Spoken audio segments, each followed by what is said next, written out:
I know that Surah 749 talks about beheading, slicing the necks of those who don't believe on the day of war. And just talk about this idea of jihad, because I feel like there are so many people who practice Islam who do persecute. The number one source of Christian persecution is at the hands of Islamic states. These aren't people, these aren't just one extreme person or one extreme group, but these are entire countries that persecute Christians because of what they believe is in the book, because they believe that this idea of holy war does exist. And I know that there's different interpretations on that, but I think you have to ask the question, like, why are there so many extremist groups as opposed to Christianity? We're not persecuting any nation across the world trying to get people to convert.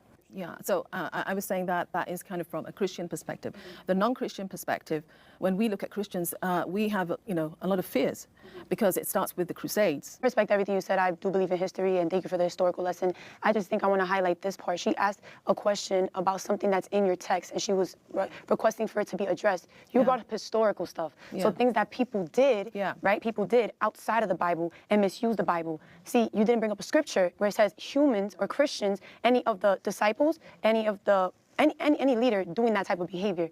But some of the history that you brought up was kind of skewed, right? So when you were even speaking about the Crusades, like what was that a response to? Islamic conquest.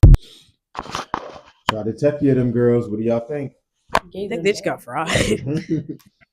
See, Yeah, look, the girls' points are pretty good, and yeah.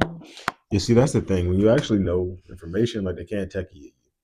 Right, the techie and the Kidma mostly works on the uninformed American, which most Americans are. They're like, I didn't know all this stuff. Yeah, I just learned about the Crusades. I thought the Crusades were literally what they just tried to tech you and say. Christians is going out being wild. No, Islam was taking over the world, and Christians stopped them. The heroes, as we mostly are in every story. That's it. That's the game right there, man. They play and capitalize on lack of knowledge from Americans. Right, and I will tell you, most of them know a lot of stuff. Like they really gotta read it. Like they gotta. But then I think the ladies brought up a great point. You want to talk about the Bible? Where in the Bible does it slay to even go do any of that stuff? Because I can show you in the Quran where it says to slay infidels, to do all kind of crazy things to people. Charge jizyas, which is the tax. Either you become a Muslim or I take your money. Like it's in the. So. Hey, it's literally like a tax. Like you got to pay a monthly fee to be alive and not be a Muslim in one of these Muslim areas. It's how Islam rolls.